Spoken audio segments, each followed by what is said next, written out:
Hi everyone, welcome to another episode of Ask a Property Manager. Today is episode number 45. It's also November 4th, 2020. We're coming to you live from Studio 2.0 here at Own Buffalo. I'm Andrew Schultz, principal broker of Own Buffalo Inc. And on today's show, we're going to be discussing a social media influencer who's being evicted, taking a look at the local real estate auction scene, and answering some questions from housing providers around the country. Before we get into all that, let's take a quick look at our social media.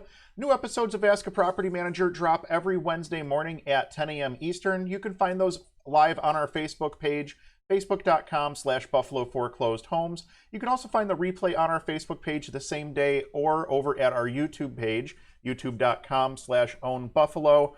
Don't forget that we offer a free 30-minute consultation. We'll jump over to desktop here real quick. You can see that I have a couple of time slots available for tomorrow, as well as a few time slots available for next week. Let me actually just forward that so that we can take a look at next week's schedule. Guys, be sure to take advantage of these free consults while you can. This is something that's going to be going away probably in the near future. Before the end of this year, we're going to stop doing the free consults. So take advantage of it while you can. It's a great opportunity to ask me questions about just about anything real estate or property management related. It's not a sales pitch. There's no sale at the end of it or anything like that.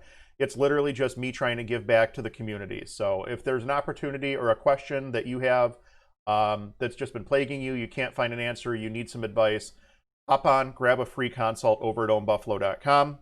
You can see we do have a couple of time slots available for next week as well. Don't forget about the Rent Prep for Landlords podcast. New episodes of the podcast come out every Thursday morning.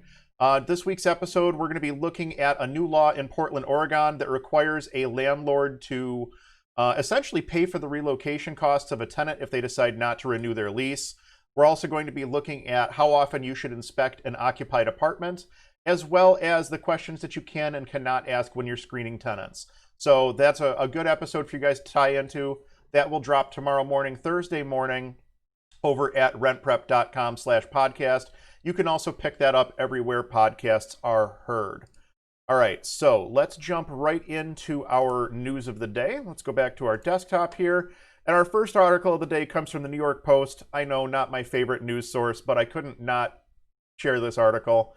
Influencer squats at a Hamptons home after not paying $14,000 in back rent.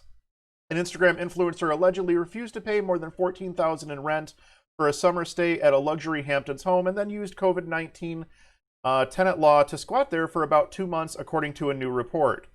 Marissa Hochberg, I don't think I pronounced that right, who works as an executive sales director with Christina Cuomo's Purist website, is accused of stiffing Cheryl Berman Schechter. Guys, I'm not good with names. I apologize. I should really build a pronunciation key before the episode, but I just don't. Sorry. And Matthew Schechter, the owners of the handsome Montauk home, according to the lawsuit. In May, the wellness influencer, who boasts more than 12,000 followers on Instagram, agreed to pay a total of $31,750 to rent the couple's 3-bed, 2-bath abode on Fairview Ave from June 1 to August 8th. She then paid the first half and made a brazen request 2 weeks after moving in. This is probably a dumb question because you just built the home, but you aren't looking to sell by any chance. I've fallen in love with it, figured I would ask. The home was not for sale. June 15th then rolled around when she was due to pay the remaining rent, but social media maven failed to cough up the remaining $14,450 she owed, court filing shows. Still, she kept up appearances on Instagram just 3 days earlier, posting a photo of herself under a Japanese dogwood tree at the rented property, according to the New York Times, which first reported the story. Her Instagram is now private. Montauk mornings in my new summer garden, she wrote, with hashtags including hashtag my own home. In the days leading up to her August 8th move-out date, her father, Herman Hochberg, called and asked if his daughter could stay. The answer was no, though Berman Schechter said she offered to help Hochberg, who also recently worked at the Hamptons celebrity hotspot Surf Lodge, find a new place to live.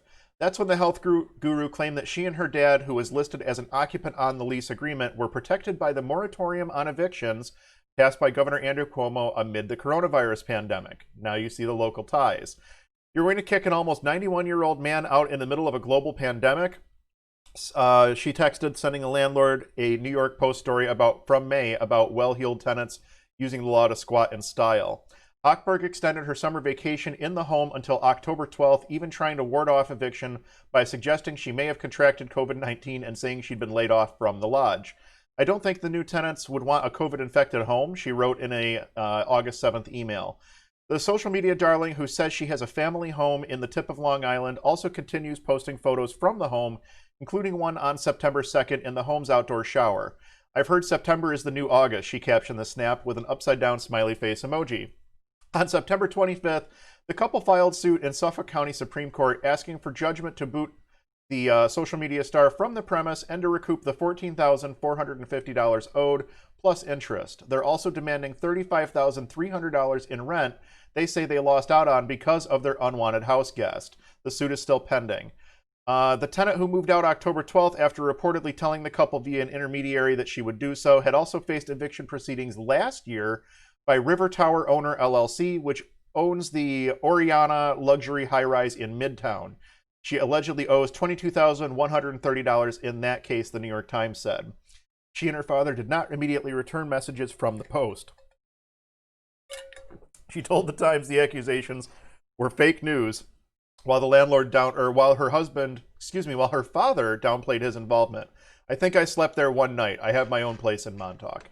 So this is just one of those situations that you look at, and we talk about it all the time. I've posted several videos about the eviction moratoriums and, the potential for abuse and stuff like that. And it's not just, it happens at all rent levels. It's not just low end or high end or anything. It's everything. Everybody has the opportunity here to, find their own little loophole and try to work their magic to put a landlord in a bad position. And it happens at all levels of employment, all levels of wealth, all levels of rent. It's kind of crazy that this is even happening. I hope that this landlord is successful in getting this tenant out.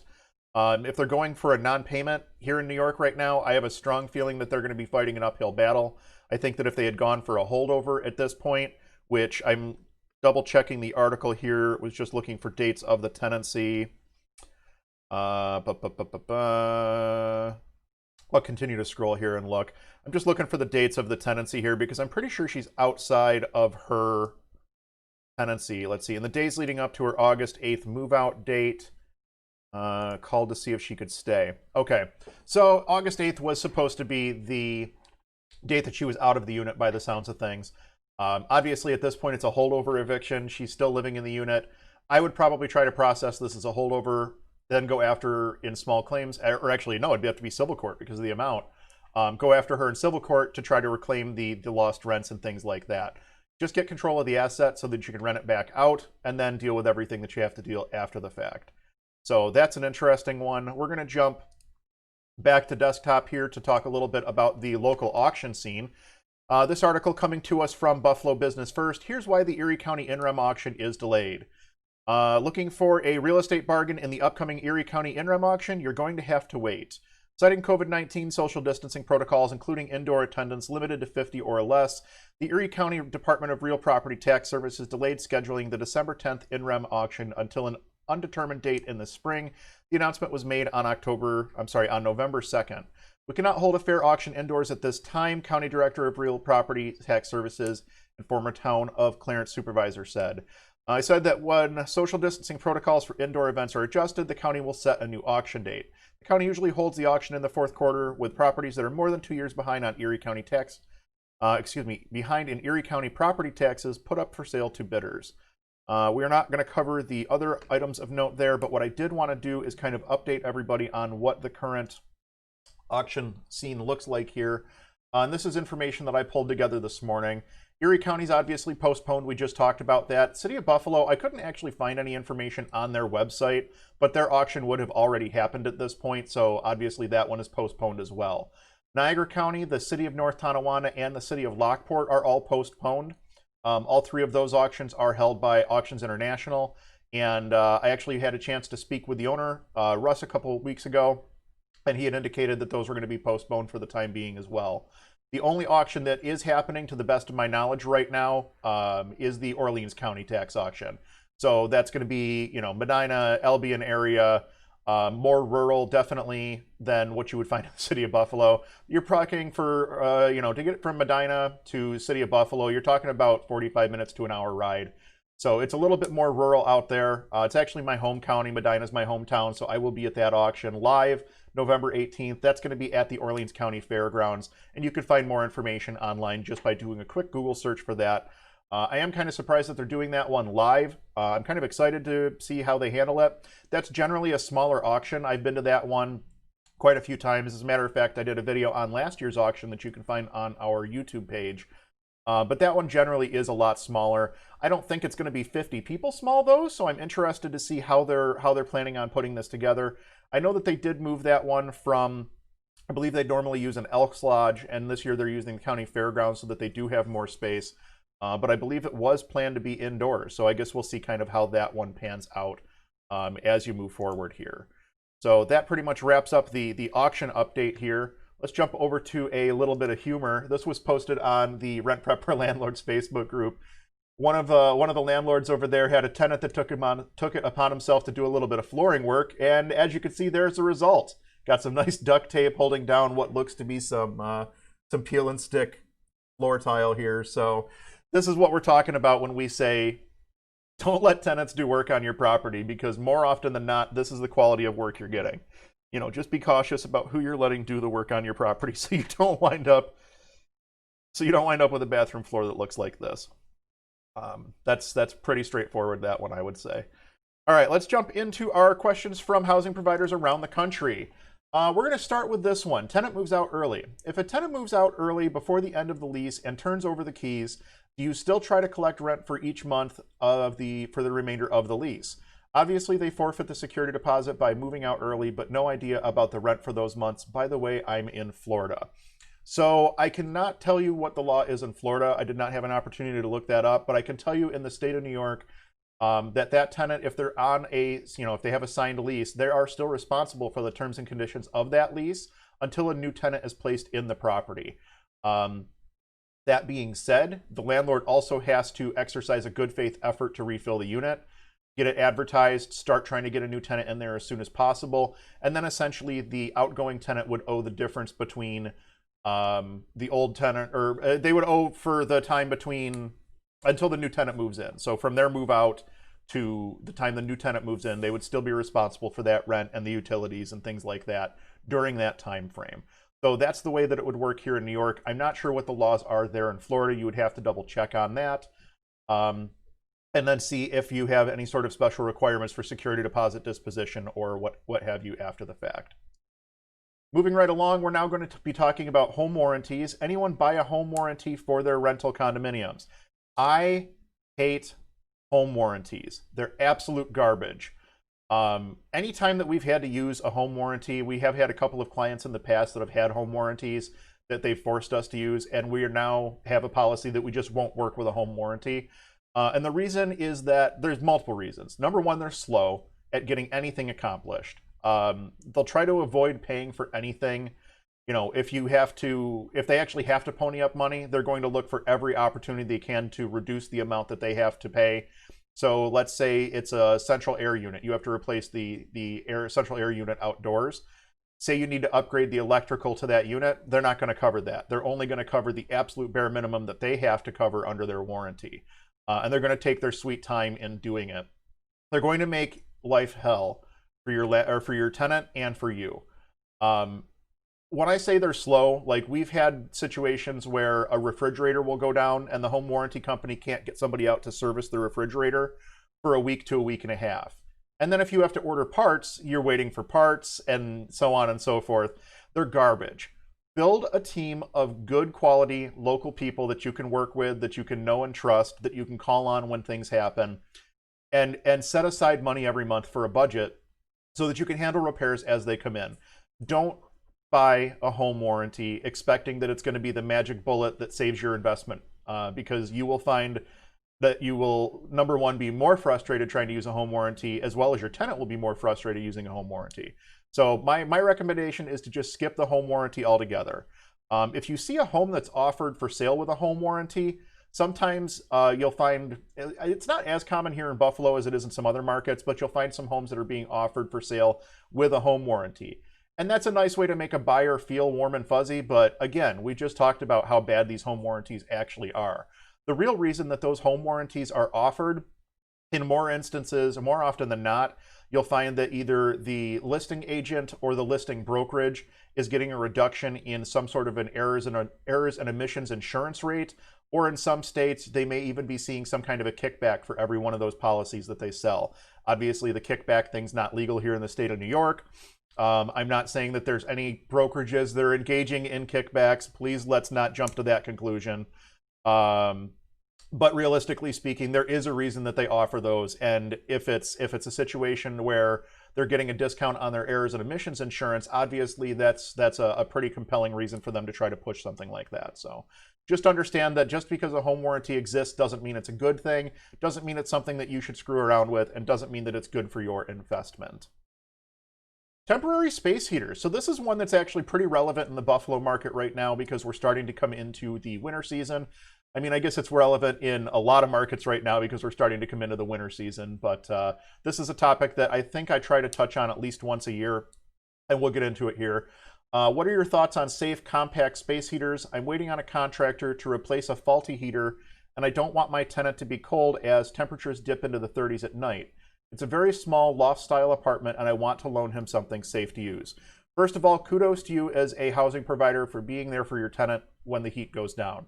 There are a lot of landlords that would just say, well, tough, deal with it, wrap a blanket around yourself. We actually keep in stock a series of space heaters, and I'm just on the Home Depot website here. We keep in stock a series of space heaters that we can loan out to tenants in the event that a furnace goes down and we can't get somebody out there right away to fix it, or we need to order a part, or whatever the case may be. We have a few of these in stock because we have a number of units. So that way, if we have more than one furnace go down at the same time, you can service more than one apartment. This is what I recommend, this style of heater. So this is a radiant oil-filled electric space heater with a thermostat on it. You can see here, you've got the fins, which are obviously, all of these fins are oil-filled, and then there's a heat element that runs through the entire thing, which is what heats up the oil. The nice thing about these heaters is once they're warm, they stay warm for a long time. Because of that oil. So that oil will sit and slowly dissipate its heat out into the air. And there's no smell or anything. These are sealed units. It's important to understand that. These are sealed units. There's no smell or oil burn or anything like that. It's a sealed component. And these work really, really well. That price point is probably about the best price point you're going to find on them at this point in the season. They usually average about 35 to 55 bucks per for these. There's a couple of things that I really enjoy about this one in particular. Let me see here. Safety auto shut off and safety tip over switch. That is incredibly important when you're talking about these space heaters. If one of these things gets tipped over, you don't want it to continue to run. You want it to automatically shut off. So I always look for the space heaters that have the shut-offs built into them in the event that they get tipped over. This one also has an auto shut off, so if it runs for an extended period of time, it'll turn itself off automatically. So getting back into this here, I do want to mention that these things do draw a lot of power. So you don't, I mean, look, it's 1500 watts. That's larger than most microwaves. You don't want something like this to be your primary heat source. It's going to be incredibly expensive to run this as a primary heat source. As a temporary heat source, completely fine. But just keep in mind that while that thing is heating up, you are using a lot of electric. This actually has 3 different settings I noticed down here, so that you can run at 600, 900, or 1500 watt, just to reduce the amount of energy draw that you're using. A couple of points that are worth noting: don't ever put one of these things into an outlet that is, don't ever plug one of these into a power strip that is then plugged into an outlet, because you will overload the power strip and you're really increasing the likelihood that you're going to start a fire. So you should probably make sure that this thing is plugged directly into an outlet. And my recommendation is know where your circuits are in the building and make sure that you only have one of these plugged in per circuit. So if you have maybe 2 bedrooms that you're trying to keep warm, and they're on separate circuits, you should be fine. If they're on the same circuit, you're going to want to be cautious that you're not overheating a line or something like that. So that's kind of my thoughts on that. These are the ones that I recommend, these oil style ones. I would caution you against, let me see if I can go back here. I would caution you against some of these other ones that have more exposed elements and things like that. Like something like this, I don't care for these because it only heats while it's running. Same thing with these down here, the ceramic heaters. They're really only heating when they're running. The oil-filled ones, you do get a little bit of that radiant heat, which is nice. I also don't particularly like anything that's got an exposed element, such as this space heater. Let me see here. Something like that. I don't want something like that with an exposed element. We also avoid using any kind of a fueled heater inside, so no kerosene heaters or anything along those lines. That's just putting too much risk out there. So that would be my recommendation, would be jump into something like this if you're looking for some sort of a like a space heater, basically. And these are great for temporary use. That would be my recommendation on what to pick up.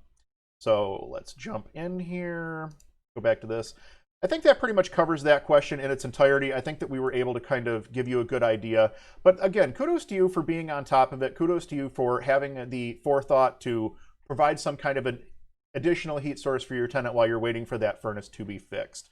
That's a pretty stellar move on your part as a housing provider. That pretty much wraps things up for this episode of Ask a Property Manager. Thank you all so much for listening. We really do appreciate it. We love producing these episodes of Ask a Property Manager, and you can definitely help us to improve. You could drop a question in the comments either on Facebook or YouTube, and your question may be picked up in an upcoming episode. If you enjoyed this content, or if we brought some value to your day, please do us a favor and hit that thumbs up button. YouTube and Facebook both push videos based on community feedback, so every like, comment, subscribe, and share helps us to grow and reach more people. We'll be live again next week on November 11th at 10 a.m. We'll be back with another episode you won't want to miss. Thank you all so much for watching, and we'll see you next week.